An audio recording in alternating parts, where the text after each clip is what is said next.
안녕하세요. 오늘 함께 살펴볼 말씀은 마가복음 2장 1절로 12절에 있는 말씀입니다. 본문은 제가 읽지 않고 AI 윤서양이 읽어주도록 하겠습니다. 며칠 후에 예수께서 다시 가버나움에 들어가시니 집에 계신 것이 들린지라.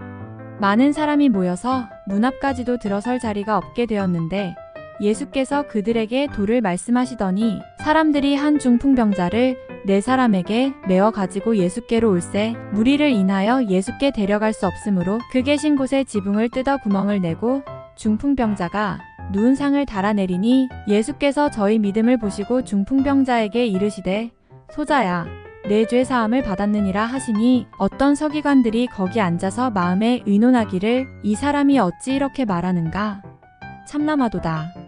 오직 하나님 한 분 외에는 누가 능히 죄를 사하겠느냐 하더라. 저희가 속으로 이렇게 의논하는 줄을 예수께서 곧 중심에 아시고 이르시되 어찌하여 이것을 마음에 의논하느냐. 중풍병자에게 내 죄 사함을 받았느니라 하는 말과 일어나 내 상을 가지고 걸어가라 하는 말 중에서 어느 것이 쉽겠느냐.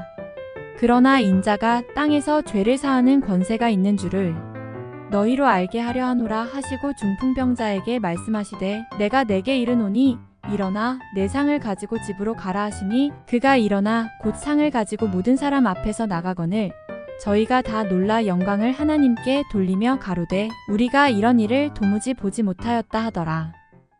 이 말씀을 설교하시는 분들의 설교를 들어보면 많은 분들이 어느 것이 쉽겠느냐 하는 이 부분을 정확히 설명하시는 분이 없는 것 같습니다. 제가 한번 이 부분을 자세히 설명해 보도록 하겠습니다. 끝까지 잘 보아주시면 감사하겠습니다. 이 본문의 말씀을 요약하자면 이런 내용이지요. 어느 날 가버나움의 한 집에서 예수님께서 말씀을 하고 계셨습니다.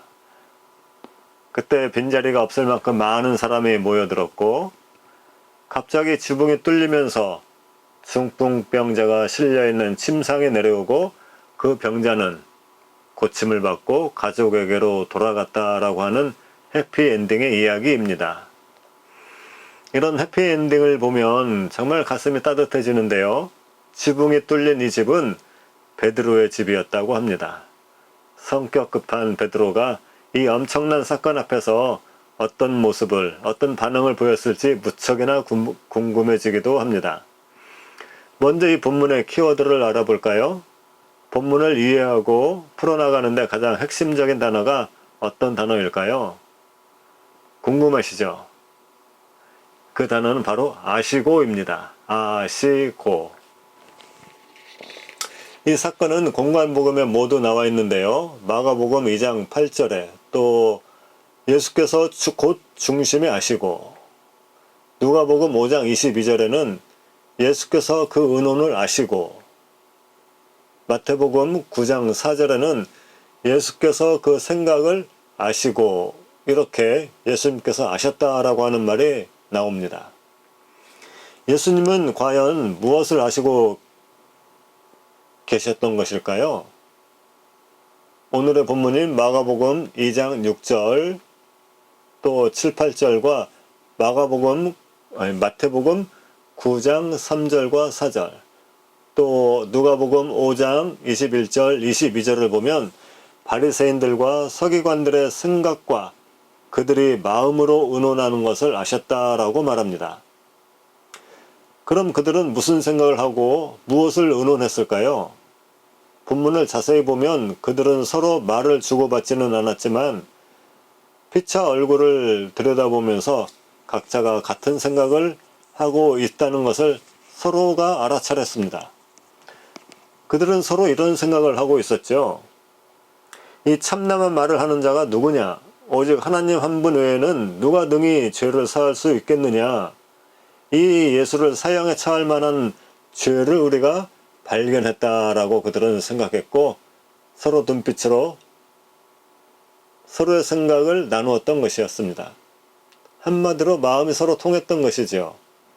송창식 가수의 소리 없는 침묵으로도 말할 수 있을 만큼 그들은 예수님을 책잡기에 한 마음이었습니다.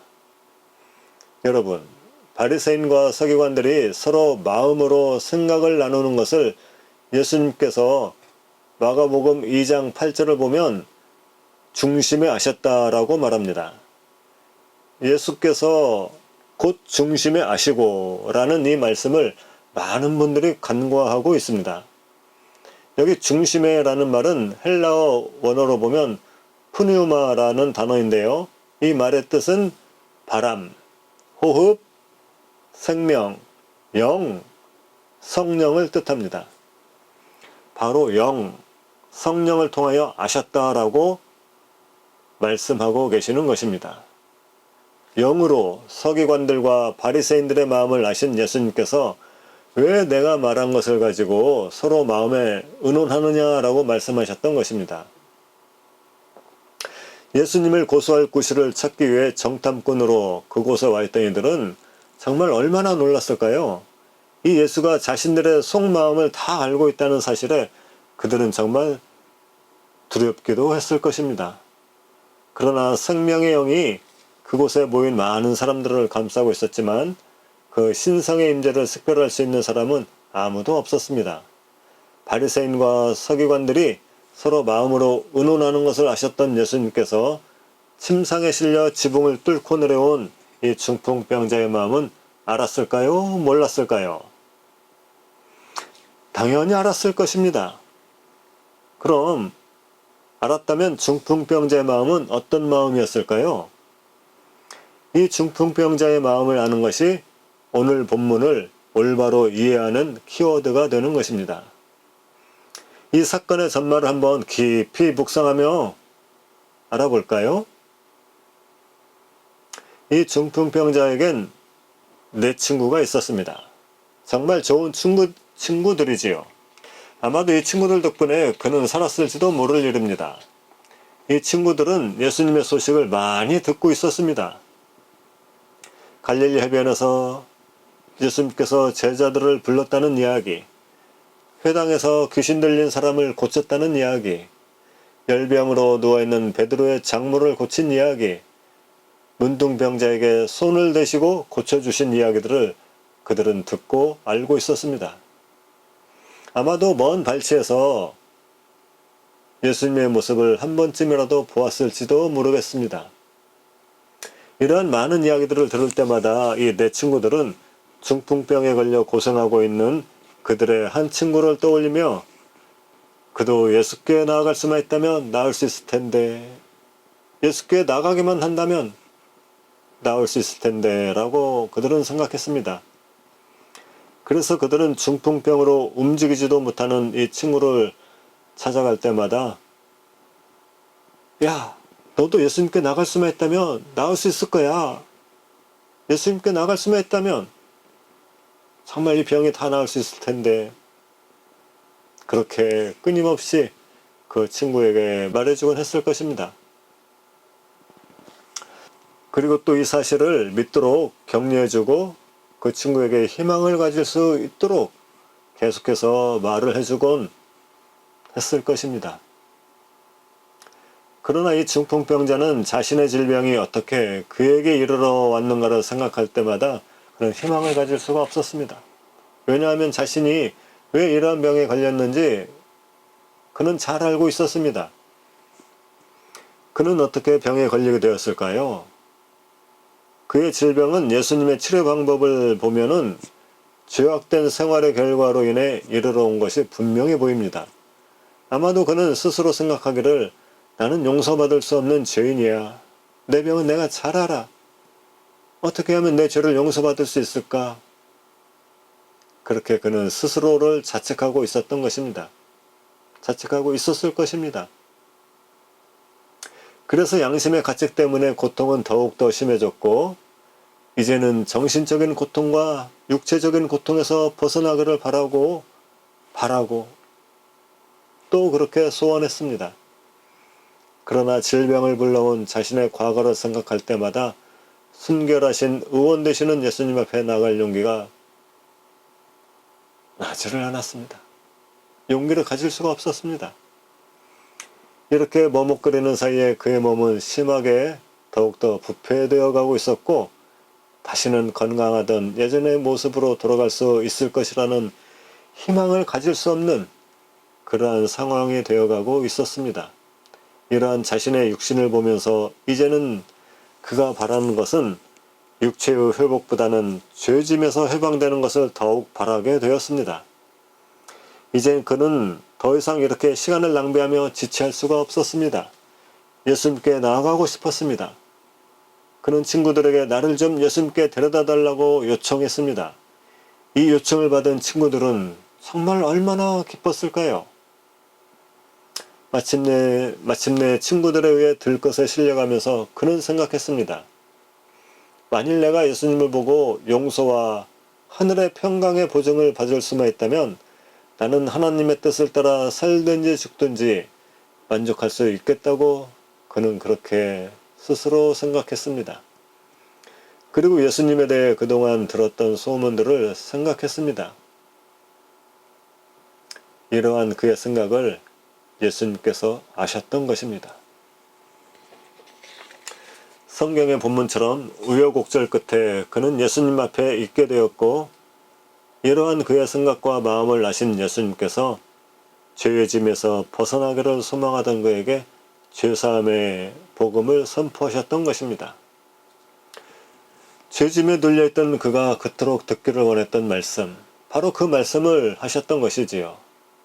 그 말씀은 바로 내 죄사함을 받았느니라 라는 말씀이었습니다. 그가 앓고 있는 이 질병을 잊게 한 그 죄를 예수님은 용서해 주신 것이지요. 그의 이러한 마음을 모르셨다면 예수님은 먼저 그의 육신을 치료해 주셨겠지요. 소자야, 내 병이 다 나았다. 자리를 들고 걸어가라 라고 하셨다면 그는 병 고침은 받았겠지만 그의 진정한 소망이었던 죄 용서함은 얻지 못하고 돌아갔을 것입니다. 육신의 병은 나음을 입었지만 무거운 죄짐을 가지고 왔던 그대로 희망을 잃어버린 채로 그 자리를 떠나가는 그의 모습을 한번 상상해 보십시오.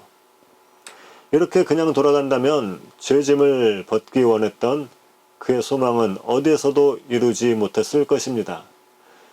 바리새인과 서기관들의 마음을 아신 예수님께서 이 중풍병자의 마음도 아시고 그의 소망을 이루어 주기에 아주 쉬운 방법으로 죄사함을 선포하셨던 것이지요. 마지막으로 다시 정리합니다. 이 사건의 키포인트는 중풍병자의 소원이 무엇인지를 아는 것에 있습니다. 그래서 이 본문을 올바르게 이해하는 핵심 단어가 아시고라고 처음에 말씀드린 것입니다. 이 중풍병자는 육신의 병보다는 이러한 병을 이르게 한 죄짐에서 해방되기를 원했던 것입니다. 자, 문제 드립니다. 성령을 통하여 그의 마음을 아신 예수님께서 죄짐에서 해방되기를 원했던 그의 소망을 들어주는 방법으로 두 가지가 있습니다. 다음에 보기 둘 중에 어느 것이 더 쉽겠습니까? 1번, 내 죄사함을 받았느니라. 2번, 일어나 내 상을 가지고 걸어가라. 답은 여러분 스스로에게 하시면 되겠습니다. 바리새인과 서기관들의 마음을 아시고 중풍병자의 마음을 아셨던 그 예수님께서 우리의 마음도 잘 아시겠죠? 마음을 아시고 맞춤으로 치료해 주시는 예수님이 여러분에게는 어떻게 다가오시는지요? 예수님은 우리 모두의 소원도 아십니다. 각자의 소원에 맞게 맞춤 치료해 주시는 예수님께 감사를 드립니다. 기쁨으로 예수님께 나아가는 삶을 사는 저와 여러분이 되기를 간절히 바랍니다. 감사합니다.